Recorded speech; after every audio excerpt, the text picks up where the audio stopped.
Hey, do you know what time it is? I'll tell you what time it is. Hit it.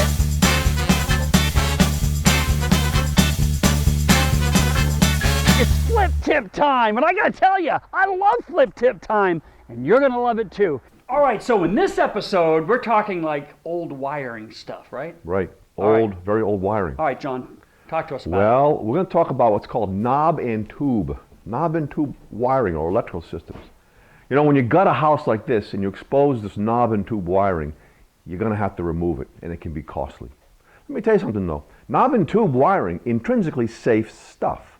The problem isn't the knob and tube wiring. The problem is what people did after it was installed. Let's take a look first at what knob and tube systems are like. Okay, so knob and tube. There's knobs and there's tubes. This is a knob right here. See this? That's a knob.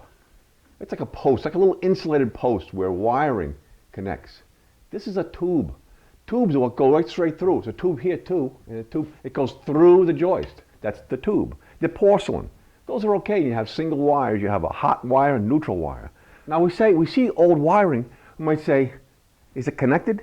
Does it have power in it? Well, this little handy device. Watch this. This is just a proximity tester. I call a magnetic flux indicator.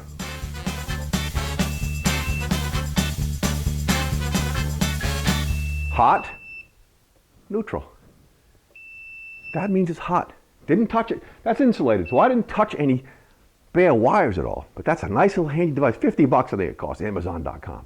That's a good device to test it. Now, as I said earlier, knob and tube wiring is really intrinsically safe. The problem is right here. Look what happened right here. See what happened? Somebody decided they wanted to put another light fixture in. They scraped the wire here, the hot wire. They scraped the neutral wire, and it happened here too, another one coming out, went someplace else.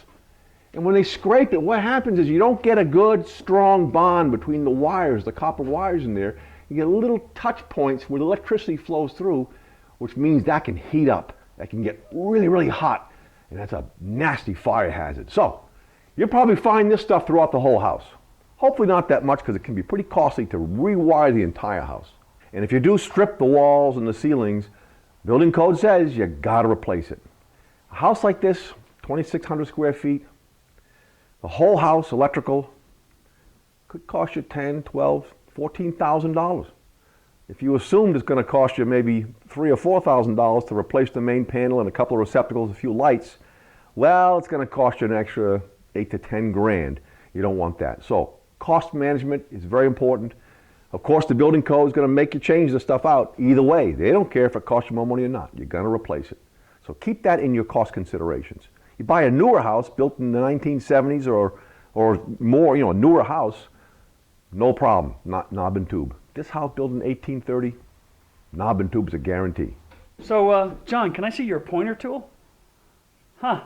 What is this thing called again? I called it a magnetic flux indicator. A magnetic flux indicator. Yeah. That's a pretty important thing to have when you're coming in and bidding a house, right? You might call it a proximity tester, but it's made by a company called Fluke. That's the company. They call it Volt Alert. It measures the magnetic flux around the wire. Right. When it's changing, alternating current causes a magnetic flux. This is sensing it, and it says that wire is hot.